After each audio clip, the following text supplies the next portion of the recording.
Yeah, thanks everyone for being here. And wish this the nature of a webinar. I don't get to see each one of you and talk to you. That's the downside of a webinar. But Anna and I are very excited to share some information with you. And you heard a lengthy explanation of my background, and hopefully I got a flavor for what my life's been so far and work world. So I'll let Anna Schulte introduce herself and get a little glimpse into her, and then we'll get going with the slides. Hello, everyone. My name is Anna Schulte, as you are aware. I've been with Arden Mills for a little over 8 years now. So started out in our Mankato, Minnesota facility as a lab tech. Kind of worked my way up through there, and then ended my plant career at Hastings facility as an assistant quality manager. And then I've been in my food safety microbiologist role for almost a year now, so more on the corporate side. Very good. All right. Good. Well, with that, just going to talk a little bit about Arden Mills, and yeah, here we go. I'll make sure the slides are moving. Hopefully, Anna, can you confirm that you're seeing the next slide? Yes. Okay, good. So Arden Mills probably isn't a real household name out there. So we are actually a joint venture that formed about a little over 9 years ago. And it's a combination from Cargill, Conagra Brands, and Senex Harvest State coming together and putting all of their mills together. So as you can see on this chart here, that we actually have about 45 locations, 35 wheat flour mills, and then we have quinoa and chickpea facilities and a gluten-free mill. So we kind of cover the gambit on a lot of the grains and exciting things happening out there. So today we're going to focus on wheat flour and not on the other areas, but that just gives a little bit of a flavor for where we're at. And our headquarters, where I'm at right now, is in Denver. Anna's coming to you from Minnesota, so that's where we're coming to you from. And with that, what we start most of our meetings with is our vision, mission, and values. So our vision for Arden Mills is to be the trusted partner for nurturing our customers, consumers, and communities through innovative and nutritious grain-based solutions. And so that's something that we always keep in front of us. Trust is always something to be earned. And so we feel like we want to do that. And our mission, why do we exist, is to enhance the quality of life and standard of health. And so our values, again, what I've really appreciated about Arden Mills is that we try to live these out, not just to have them papers on a page or a poster in the hallway, but to really challenge each other. So it's trust, serving, simplicity, and safety. So today, and through this webinar, we're going to focus on the safety, and that's both people safety and food safety is our value. And so we'll jump right into it. So today's agenda, we're going to kind of hit you with a few things, bonus things that maybe weren't in the title of this, and teach you a little bit more about flour than maybe you knew in the past, and but also talk really about the food safety portion of that. And then we're going to end our portion of it before we get to questions, and maybe even a little more than the 10 minutes that Elma said. We really love the questions at the end, and again, throw those in the chat as you think of those. But we will end with a video and of an actual preparation and the keys of making a safe preparation of food. All right, so with that, I'm going to go into a little bit, and this is commonplace amongst millers, but maybe not so commonplace. So I think everybody's familiar with AP, or all-purpose flour. And that's used commonly. You go to the grocery store, it's a common thing to buy. And what that does is kind of splits the middle of all these very specific flours and tries to be truly all-purpose. And it works well because of, at either home or small production baking, is that you're very hands-on. You see things, you can adjust, you can add more water, more mixing, those types of things. But for most of our customers, so we're a very large wheat miller. We're actually the largest in the U.S. or in North America. So just consider like 1 out of 3 pounds of all the flour sold in the North America area is comes from Arden Mills. So we have a lot of customers that are very specific, and they want a flour that functions for a very high production bakery or production facility. And so with that, they want to know these different wheat classes. And so there are 6 classes of wheat in the United States, and there's a hard red, and we'll talk a little bit more about each of these, but hard red winter, hard red spring, soft red winter, soft white, and hard white, and then durum. So each of these are generally used for different things. Excuse me. The hard red winter is your common bread flour. Your hard red spring is more for the strength, more protein there, and so that's when we think of like a pizza crust would be that. The soft red winter and soft white are both used a lot in the cookies, crackers area. A hard white is often used for whole wheat because it is going to be that whiter appearance. And then durum is classic for pasta. On the next slide here, I'll just show you a little bit more of where those are grown. So in this area, this is the kind of the bread belt, right, of America, of Kansas, Oklahoma, Texas, up into Colorado and Nebraska. That's that hard red winter, which is truly that bread, high focus around bread and bread type products. And then as you go north, you get more protein, and that's durums and springs. And then and then the soft wheats are kind of across the whole eastern side of the US. And so maybe even going back to something a little more basic. So when we talk about hard red winter is in there for a reason. It's planted in the fall, and it kind of grows a little bit and then stays dormant over the winter, and then starts to grow again in the spring and gets harvested in that June, July timeframe. And so that's why it's called a winter wheat. Anything that's a winter wheat has stayed dormant over the winter. And in the harsher climates up north, you can't really use a winter because it'll kill it. So that's where it's a spring, and more traditionally you plant it in the spring, harvest it in the fall. So those are the just kind of some of the basics about wheat and then the resultant flour. So hopefully that was kind of some factoids. Maybe you knew, maybe you didn't know, but it is important to know because they do have different characteristics. But to our topic today, and those things will relate, and we'll bring those back in here soon. So where's wheat grown? So I love the title of this. Flour looks so clean and white, isn't it safe? How do pathogens get in flour? And so it is a hard one to educate people on, because it looks so good and all that. And we're going to talk about cookie dough a little bit later. But so where's the wheat grown? How is it harvested? How is it stored? What impact does that have on the pathogen side, or what can make you sick? Well, wheat's grown outdoors. It's like an outdoor sport, right? It's not in a dome. It's not in anything like that. It's outdoor. And so it's subject to many things. And actually, grazing cattle on winter wheat. So like I said, it's planted in the fall, and then it comes up, sprouts up. It looks more like a grass field at first. And they graze cattle on there. Cattle don't wear diapers, so you can imagine where some of those pathogens come from. But that grazing is a very important part for the farmer for their overall profitability. So it's not like you can just say, oh, stop doing that.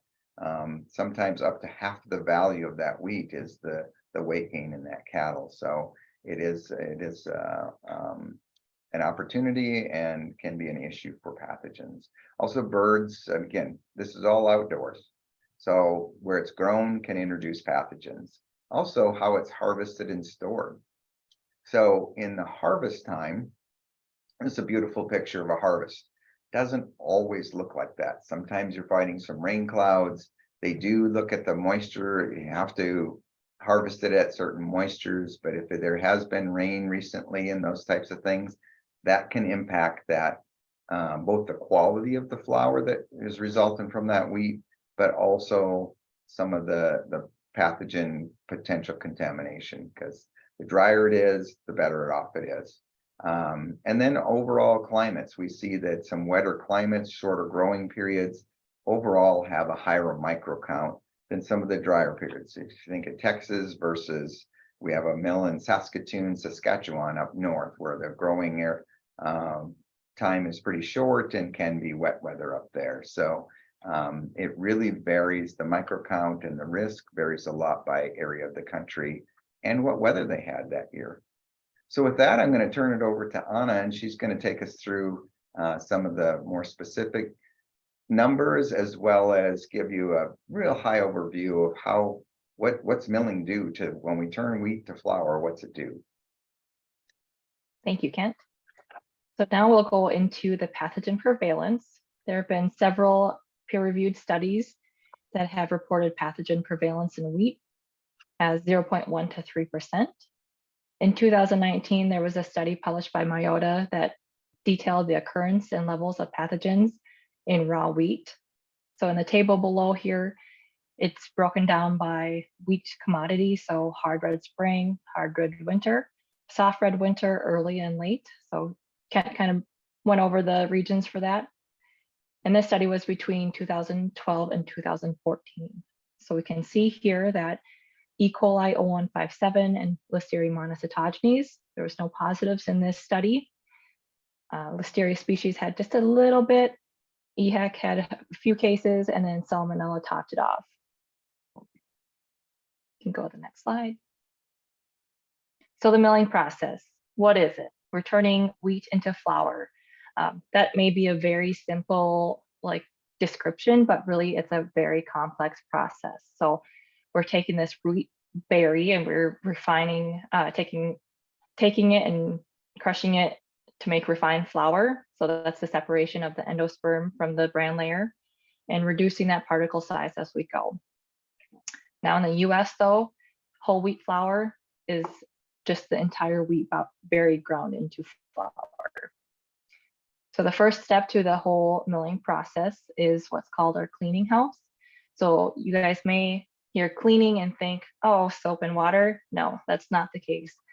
We are just separating the wheat berries from non-wheat items. So if you think about it, sometimes we see soybeans, corn kernels, corn cobs even, and then anything that's in that field that you may have seen driving past a wheat field. So Kent mentioned a couple of items in the past, but our traditional milling food safety really does focus on controlling that foreign material and monitoring that mycotoxin or pesticide residue risk.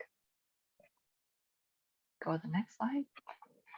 So like I said, milling process may be simple, but it's really complex. But this is a nice slide to kind of just break it down for people to kind of visually see.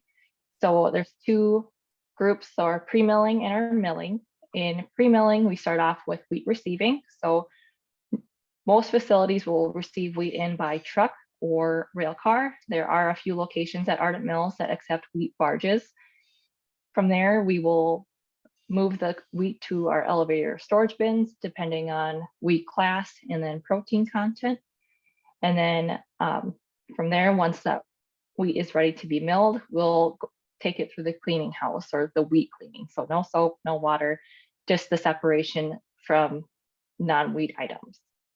From there, we will temper the wheat or, add just a small amount of water to make that wheat very nice and plump and ready to be milled. And so from there, it'll go into the milling process. It will go through a series of roll stands. So just really pulverizing that wheat berry into small pieces.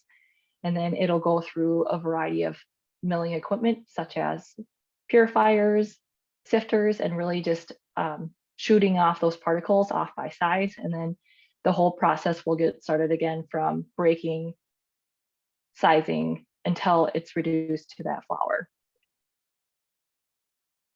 Go to the next slide. So here's just a picture of, refined wheat flour. Milling does help reduce the microbial counts by redistribution. There have been some published studies that approximately about 90% redistribution from whole wheat to refined flour. But good to know that the pathogen prevalence rate is still 1 to 2%. So there are still a lot of questions that relate to pathogens in wheat and flour. We know that, we've seen it. We know that there's outbreaks, recalls in the past and currently happening. But we just need to look at those studies and just be well informed about those numbers. So there is also a history, like I said, a history of flour outbreaks and recalls. I like the title here, but I like cookie dough. Isn't it safe? I'm sure, well, I will admit that I am one of those people that have had, the cookie dough, like the cake batter spoon when my mom was making those baked goods growing up. But we can see here that, pathogens are present in flour. So here's just a brief little breakdown of the most recent ones. So it starts off with 2005, there was a cake batter ice cream. In 2007, there were some frozen pot pies that were not confirmed to be flour or from flour, but it was potentially from flour. In 2008, there was a salmonella outbreak in Australia. In 2009, E. coli 0157H7 was found in cookie dough. In 2016, there was a flour recall outbreak with E. coli 0121 and 026. And in 2017, there was a Canadian flour recall outbreak that had the E. coli 0121, 026 as well. Now, 2019, 2020 was a little bit different because the FDA was conducting a retail sampling of over 750 samples. This resulted in 9 recalls that included organic flour as well. And in addition to this, ADM also recalled retail flour over E. coli. In 2021, there was a cake mix outbreak. However, there was no recall that was conducted. The CDC linked it to E. coli 0121 and cake mixes, but there was never a source or brand identified. I'm sure you guys have heard, but in 2022, there was a frozen pizza outbreak in France dealing with E. coli. And then in 2023, or this year, there have been 2 outbreaks so far, one with salmonella in flour, and the other one is chocolate chip cookie dough from Papa Murphy's.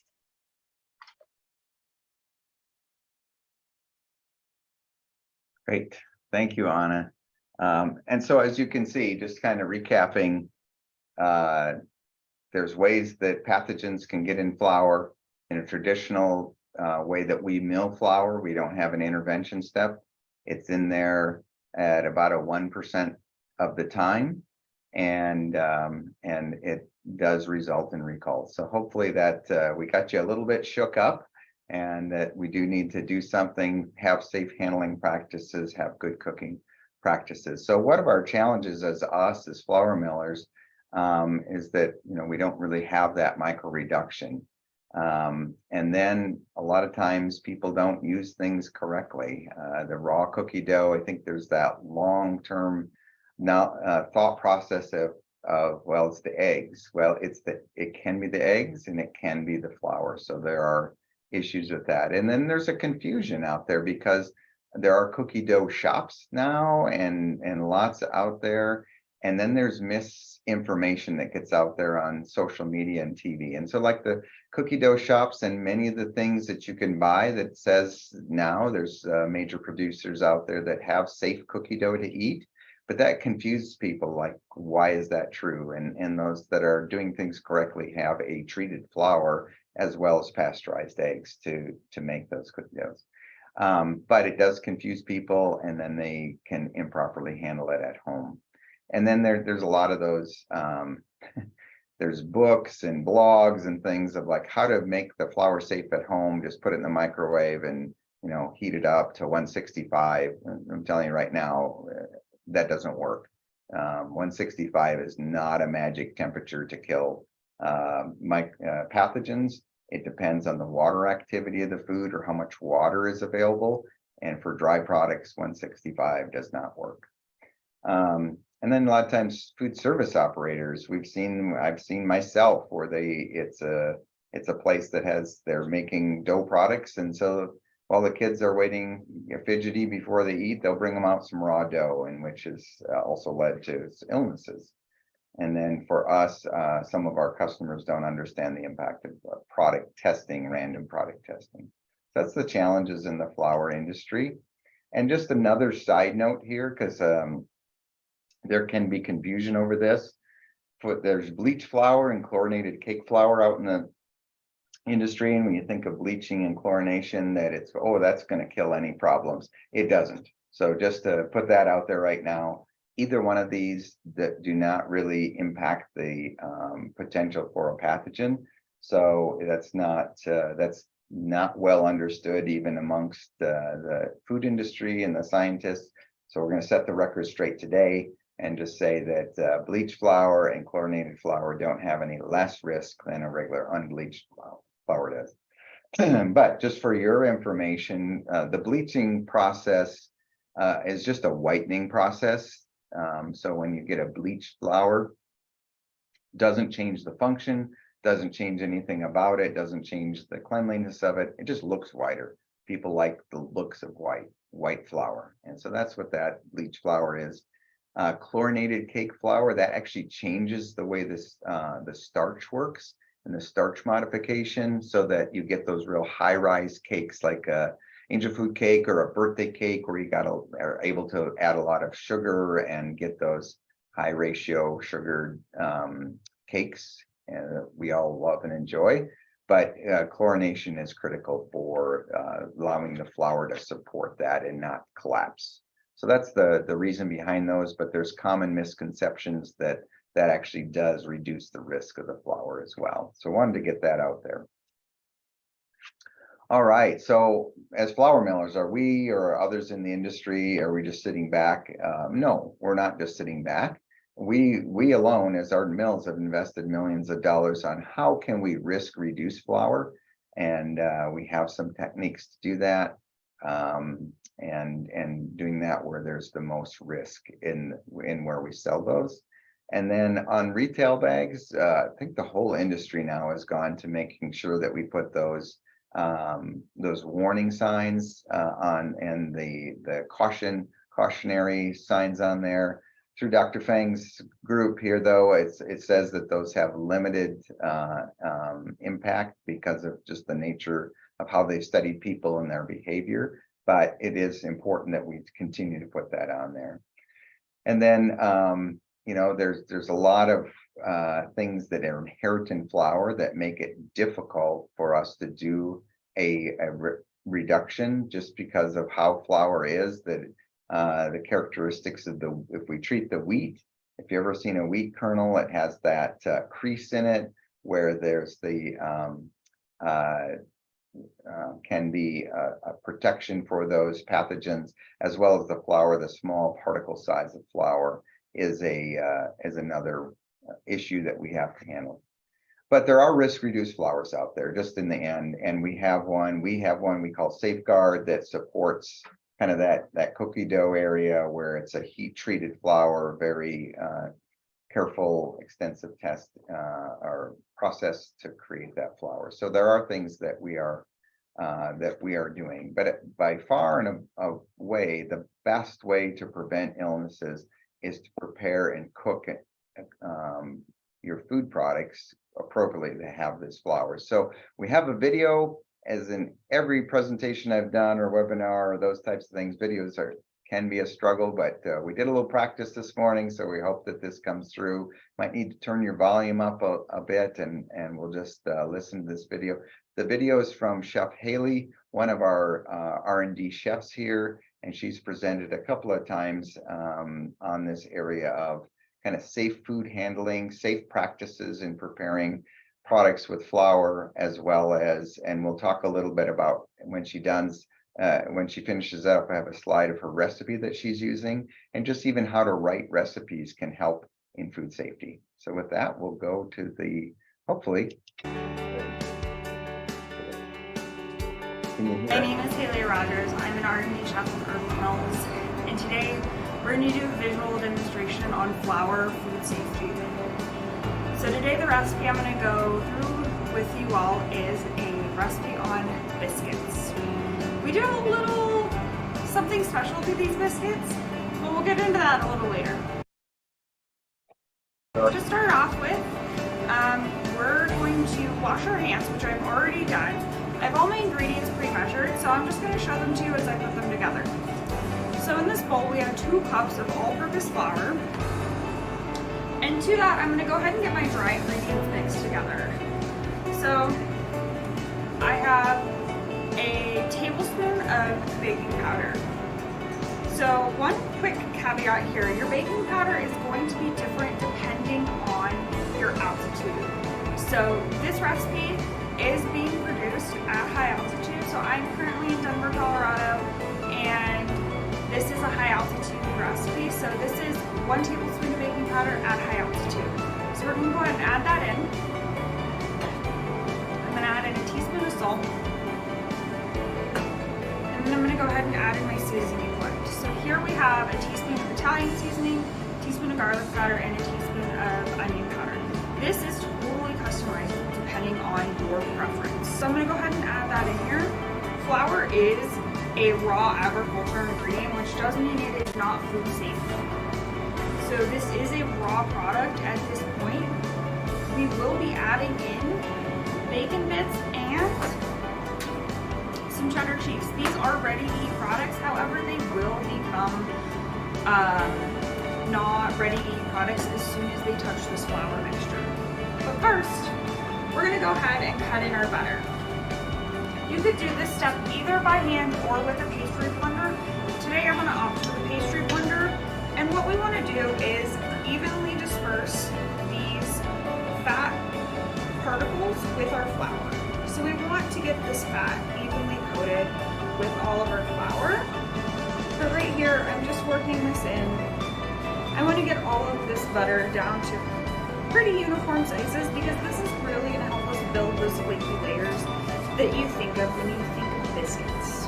Flour is a raw ingredient, so again, the sand has been contaminated, so we want to make sure we wash whatever surfaces, utensils, anything we use, we want to go ahead and wash it. Again, we want to do all of this with food safety in mind. So here I'm pretty happy with how our butter and flour mixture looks. So I'm going to set this over to the side on an area that I have designated for dirty dishes. So here you can see we have that butter and flour kind of crumbled in pieces where you still see the butter. So now I'm going to go ahead, add my cheese, and add my bacon. I'm going to just fold this in, make sure I get everything evenly distributed.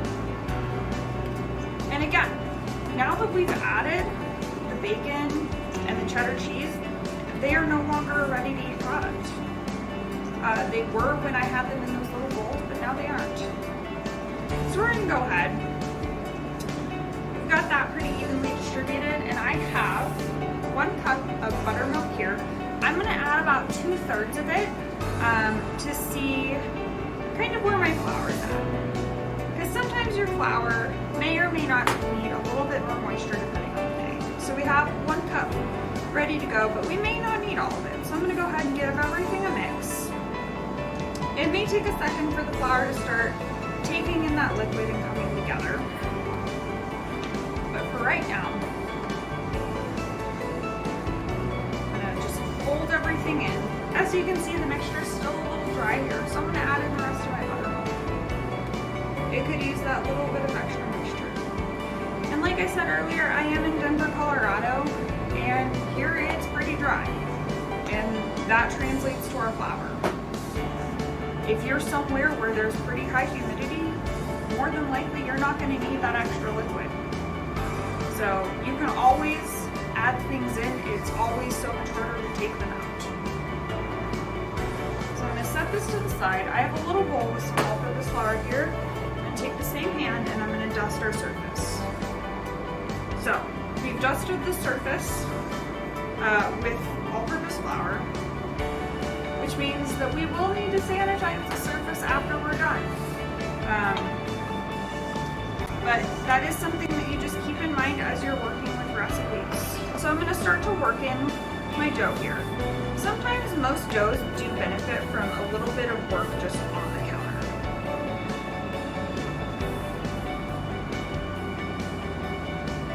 again, as that flour does work and continue to hydrate, it will take in more of that flour that is hanging out.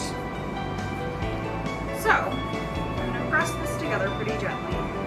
Biscuit dough is not something you have to be really harsh with. You can be pretty gentle with it overall. And depending on where you are and how dry the time of year is, you may even have to add a little bit more buttermilk, and that's okay. Some recipes, you kind of got to get to know. Things may not work out on the first try, and that's okay. It's part of what I do, which is research and development, R&D, also trial and error. So sometimes we got to try things a couple of times before we get it right. So what I'm doing right now is I'm going to pat this dough out into a square or a rectangle, kind of whatever shape I can get. And then we're going to start the folding process. And this is going to start to give us those layers. So I'm going to do that a couple of times, and I am going to turn it in between. So I can feel the dough is getting kind of tacky, so I'm going to flip it over and grab some more of that flour that's hanging out on the bench. So we'll flip, we'll fold, we'll turn, and we'll do that one more time. Here, I don't want my biscuit dough to stick, so I'm going to reflour my bench.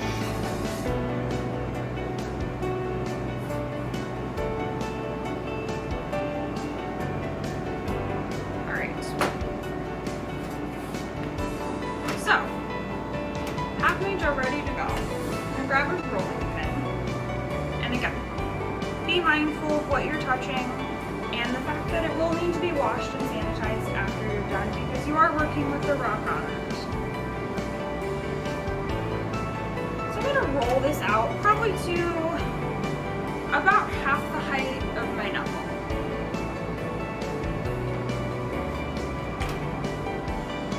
And this is sticking a little bit, so I'm going to take a little bit of this flour that I've got here and just put it on top just to prevent a little bit of that sticking.